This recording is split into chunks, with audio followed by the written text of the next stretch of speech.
Hey, how's it going? My name is Zach, And I'm Evan. and today we are writing some $2 scripts because each of us just worth $1. Sounds like high quality. So, good news, Evan. Oh, okay.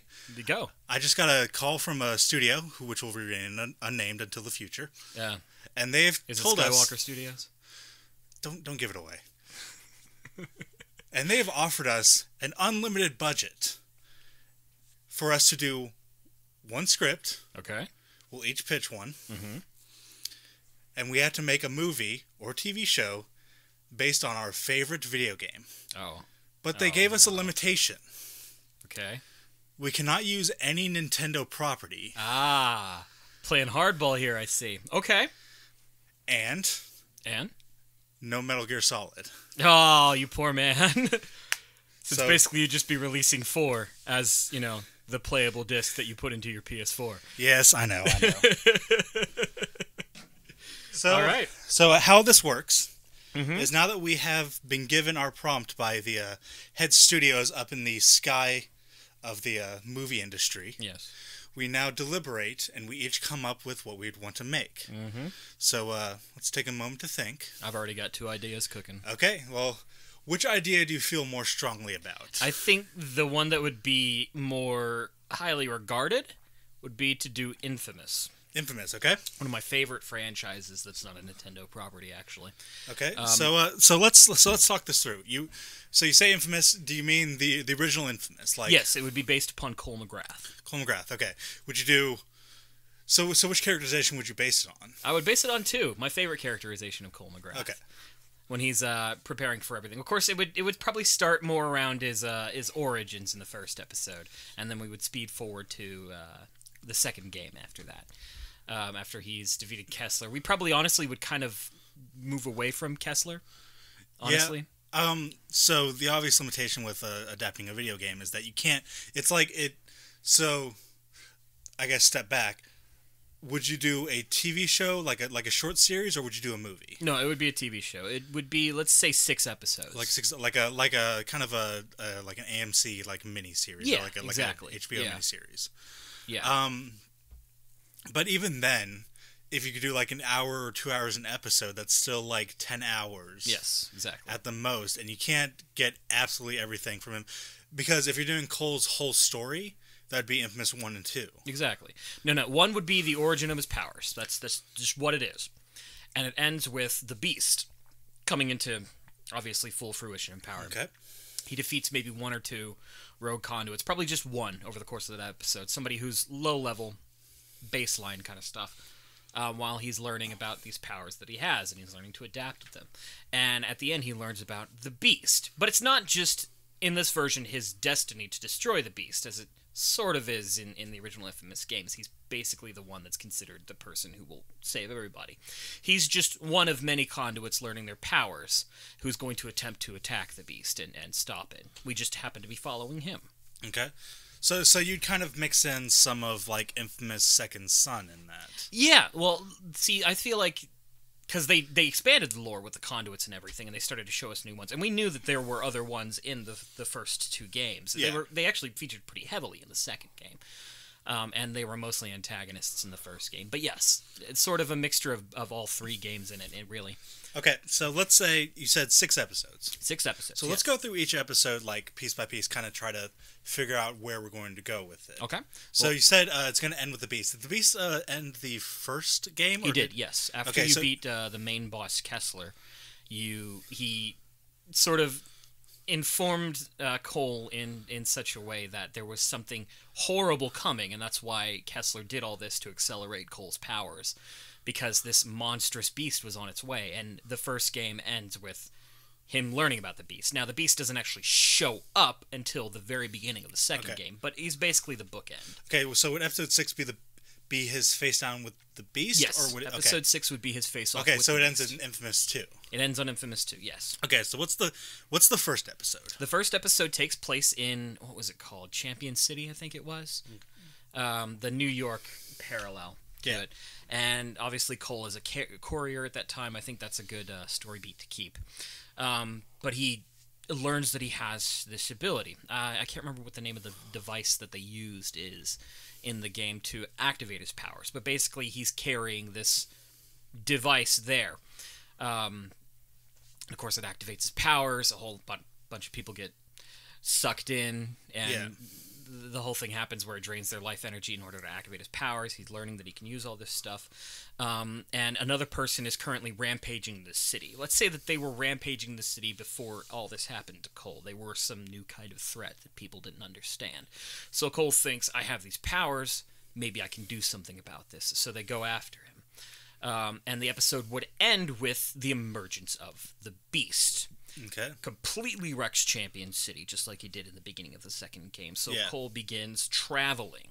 He gets his way down. We probably would take him all the way down to New Marais. Like so you're basically, like, I know people have some complaints about the first game. So you'd basically skip the first, like, do the entire first game in almost like the first episode. I feel like that's all you would really need, honestly, because the game series was, I actually really enjoyed the first game, but the second game was, I think, way higher up. Yeah, in terms of quality.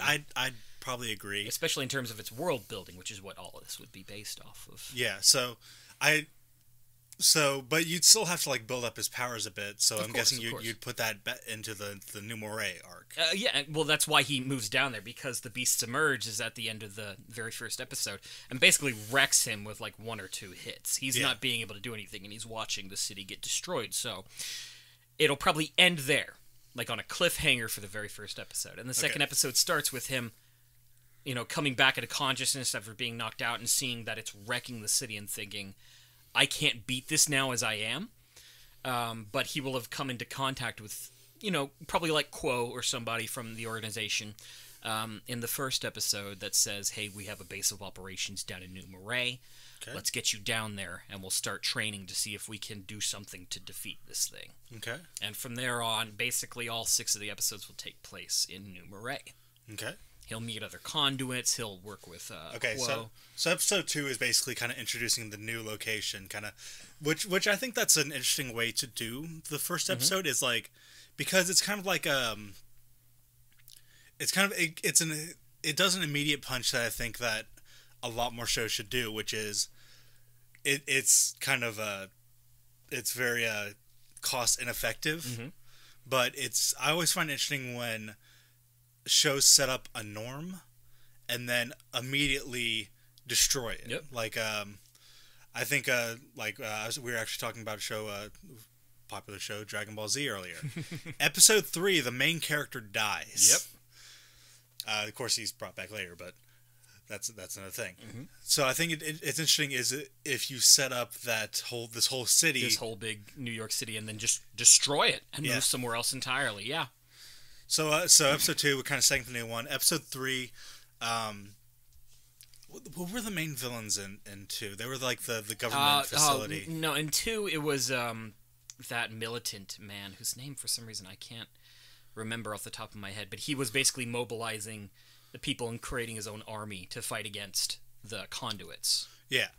So I'm guessing by episode 3 or episode 2, end of 2, beginning of 3, that's when you would introduce him. The episode 2 would be about setting up New Marais. We'd probably see, because we'd probably have Zeke maybe in like one scene of the first game, but Zeke first episode. Yes, Zeke, who is Cole's best friend, obviously, would feature more heavily in the second one as they're setting everything up, and there would be talk of who this militant group and leader is, but we wouldn't see him until probably midway between the third episode, when we would see him give some sort of speech or meet with Cole personally to sort of talk about how he's not super happy about this whole super-powered freak show rolling into his town and causing all this ruckus. He also would believe that the Beast is currently heading down the coast and is chasing them, so he wants them out of his town. Yeah.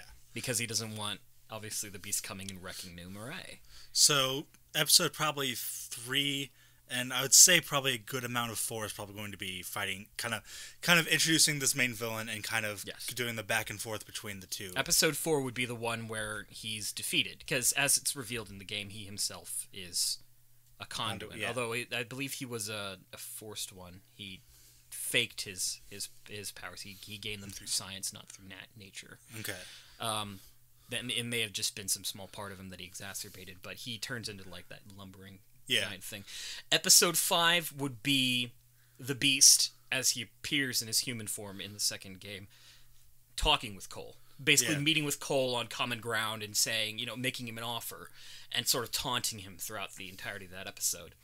And then the last episode would be the refusal by Cole to join him and the great battle between the two of them. Okay. So there is one major part of that game that you would kind of need to figure out if you want to do. Mm-hmm. So, like some other games in that genre, there's two things you can do in that game. You can either choose to be good or evil. Would you try to kind of introduce something like that into the series? See, or that's the one thing that I don't know what I would do. I think it would mostly just come down to the decisions that Cole makes on a step-by-step basis, because that was one of the biggest... It was a big thing about the series, but as it became sort of a common trope in video games that followed it, it also showed its immediate detractions, in that it's not about the actions you do in the interim that determines who you are. You get to choose good or bad actions at any given time, but then at the end you get to choose whether or not you want the good or bad ending. I'm not a big fan of that. I think it would mostly just come to, we would show that Cole has both the aspects of somebody who's a villain and a hero in his personality through the way that he interacts with people.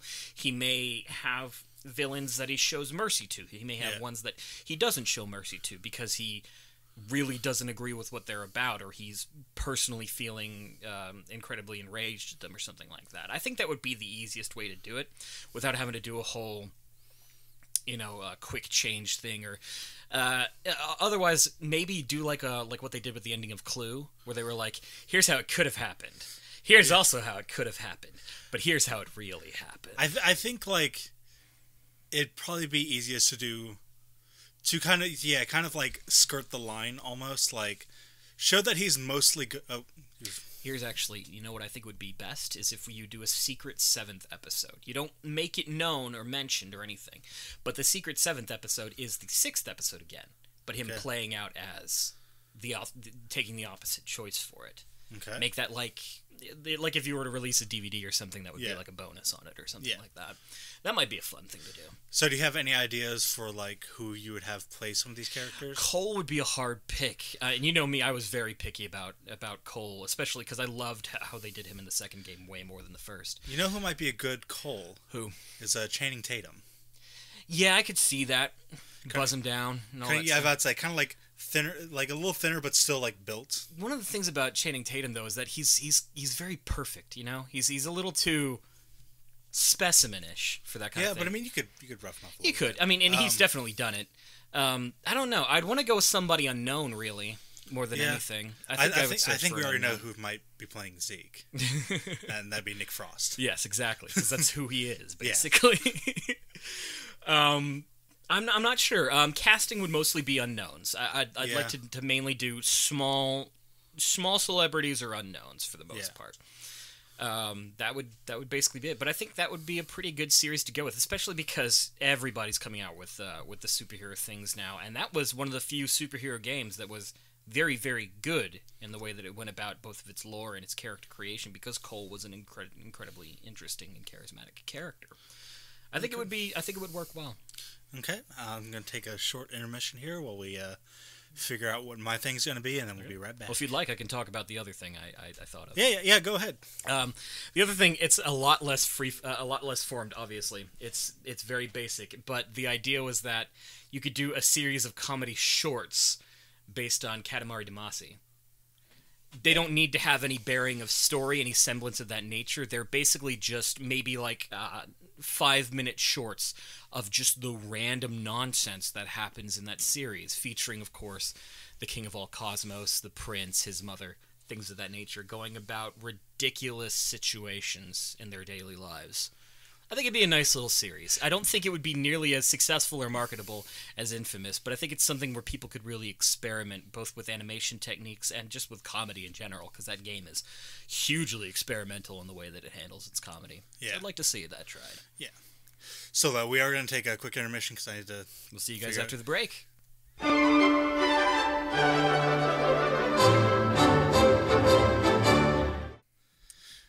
after our little field trip around the house here, yeah, field trip. That's charitable. finally figured out what my idea would be. Does it involve being a kid now and then being a squid now? Well, that's a Nintendo problem. Exactly. That would disqualify you. So I win. Okay.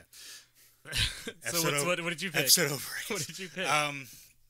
My idea is the lightsaber wielding, anime watching, masturbating man known as Travis Touchdown in No More Heroes. So obviously you're going to cast Suda51 as Travis, right? Yeah, obviously.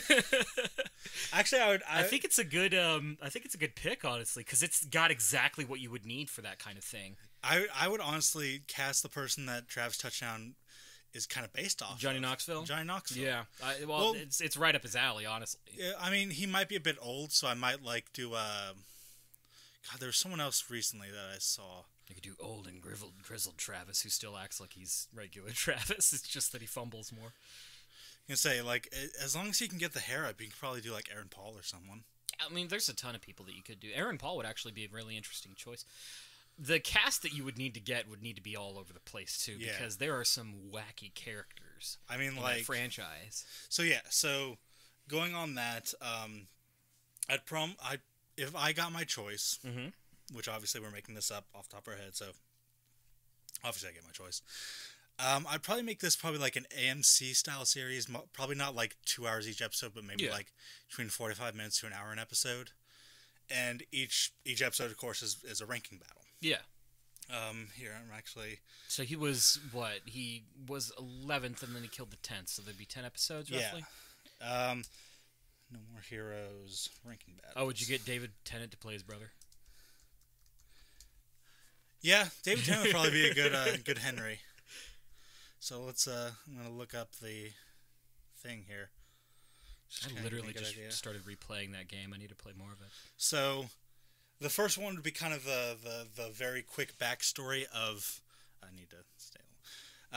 Would be the very quick backstory of how he got it, which is literally he won an eBay auction. Yeah, and wasn't he super drunk that night or something? I think he was heavily drinking. He got it. He got the lightsaber, and literally before the title, it'd be it'd just be him just getting just drinking and watching bad movies in his apartment with the guy who runs the video store, and just deciding that he's going to kill people for money. Go. So the first ever fight is against Helter Skelter, which that was the tutorial, and it's real quick. So that'd just be introducing the entire idea of the thing. Then Sylvia comes in and yeah. Would you have Sylvia introduced immediately, or would you sort of just build up to her? Maybe she calls him or sends him a. I probably would wait on Sylvia till episode 2. Okay. Because episode 1, I kind of want to just introduce Travis as a character. It would be a lot of I'd want to almost not a full Deadpool treatment, but I would definitely have him break the fourth wall a little bit to kind of narrate about himself and why he's doing it. I mean, he does that in the games as well, so it would be thematic. And the basic idea being that he himself has no real plan for it other than he just wants to get money, and then maybe at the very end of the episode, because he'll defeat Helter Skelter at the end. Yeah. That's when you introduce Sylvia, and then that's when he decides that his entire goal is to have sex with Sylvia. I mean, that's the whole point of the series, isn't it? It's the motivating factor. And to not be too repetitive, but a lot of it is going to be just kind of each episode is just going to be kind of meeting a new person and a ranked assassin.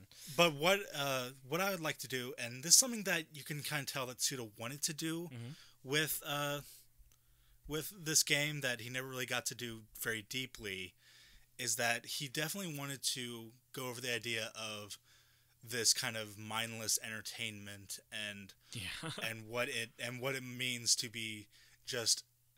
Of course, he takes it to an extreme, but kind of doing this just because it's entertaining to people. Yeah, it's being engrossed in the culture of mindless violence and gratification.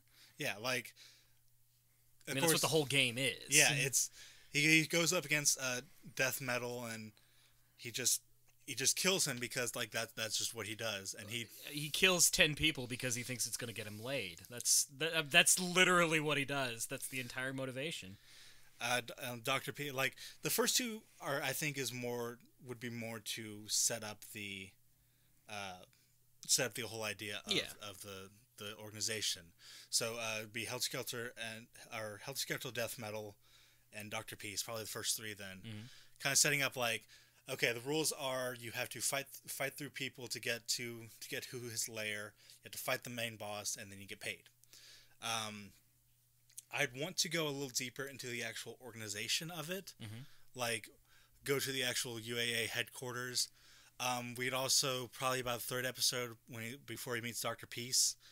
I think it'd be funny if, like, at the very beginning, we find out that despite the fact that he's already won 2 things and won a bunch of money, he's now penniless because he decided that he wanted to buy a bunch of anime figurines. Oh god! So that's when he decides that, like, of course, because you have to pay an entry fee to get to the next one, he now has to get a job. Which was a weird way. That was the worst part of the first games, honestly. But it was also, it kind of had to happen. It wouldn't have worked without them, almost. It was part of the whole charm that it had going, the aesthetic. Yeah. Was the side jobs.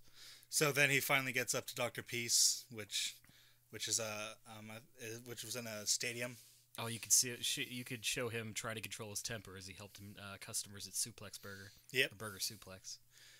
But the real like turning point, I think, where we kind of start to get an idea of the fact that there's something real fucked up about this, is when he fights Shinobu, and it's the first one that he doesn't kill. Yeah.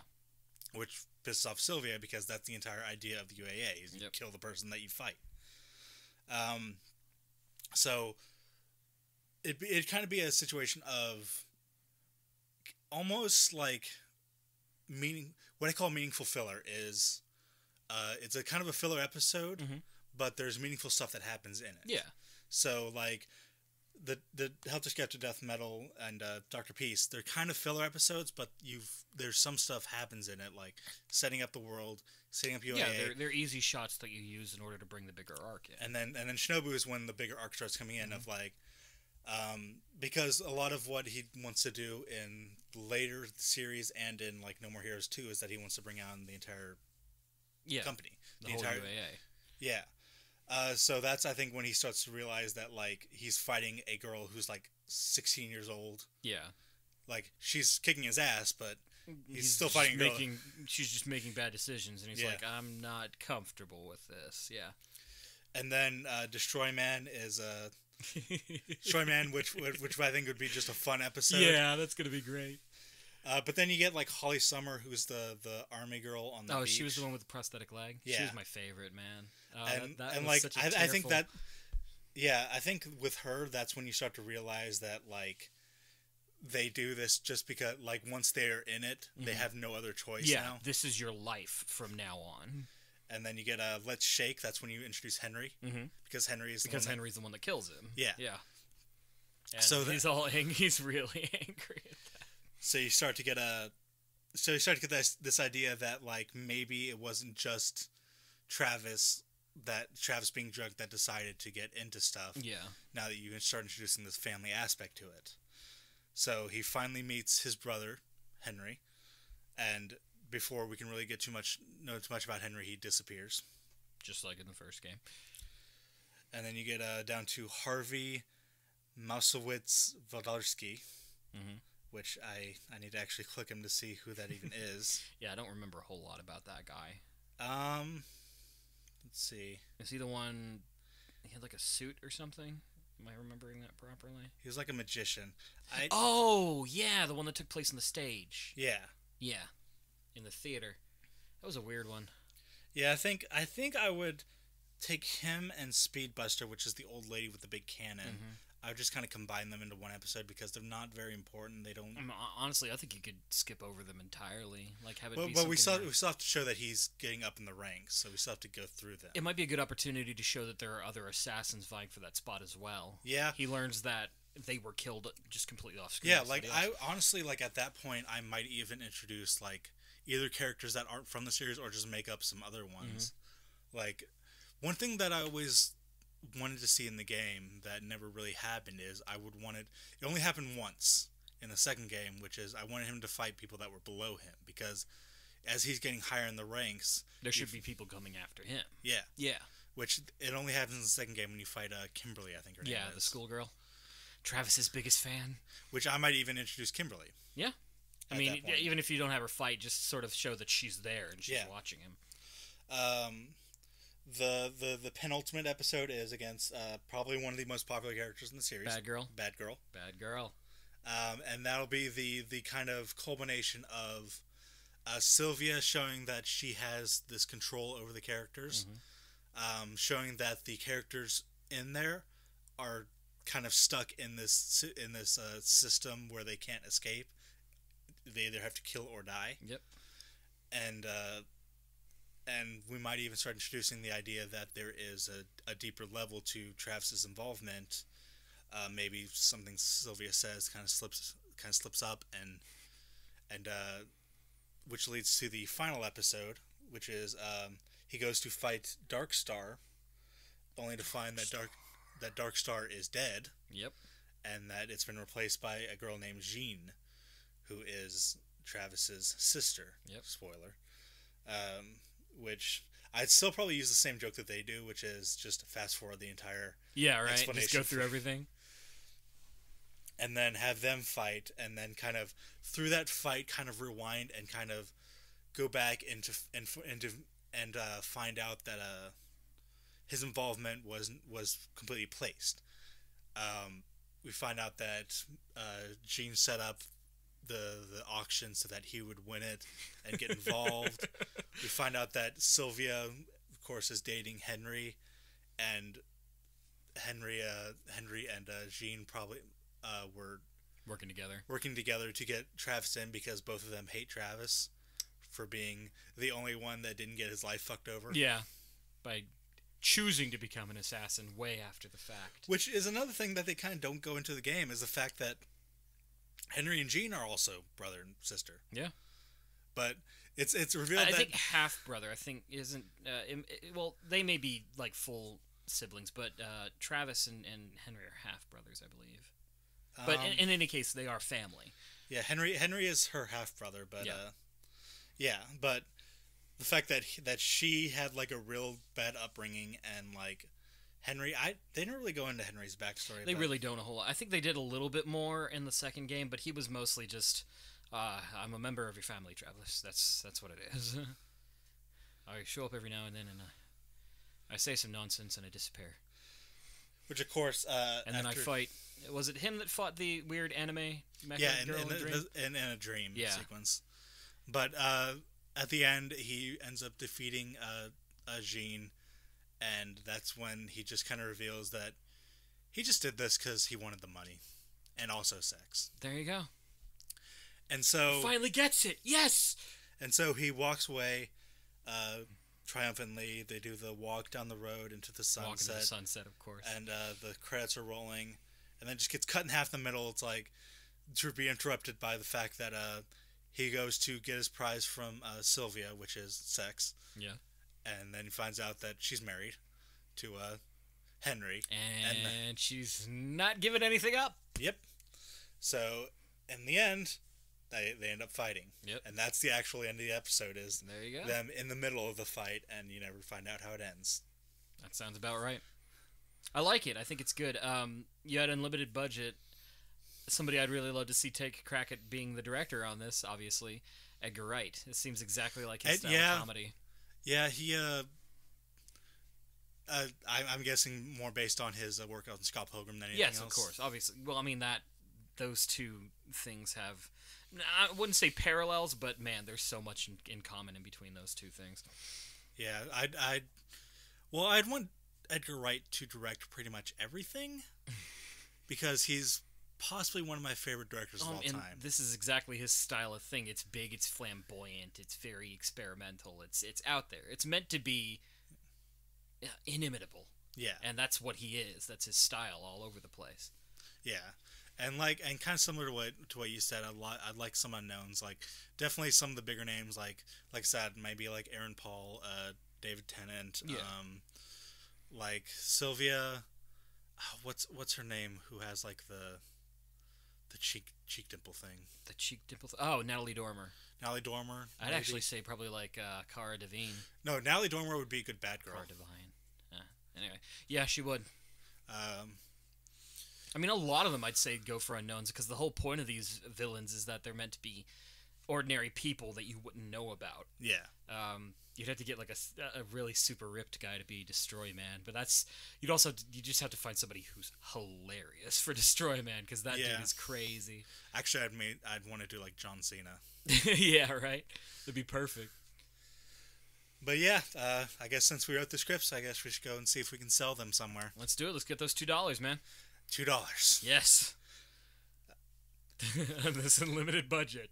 This unlimited budget, and we sold it for $2. Yes. All right. See you guys later. Take care.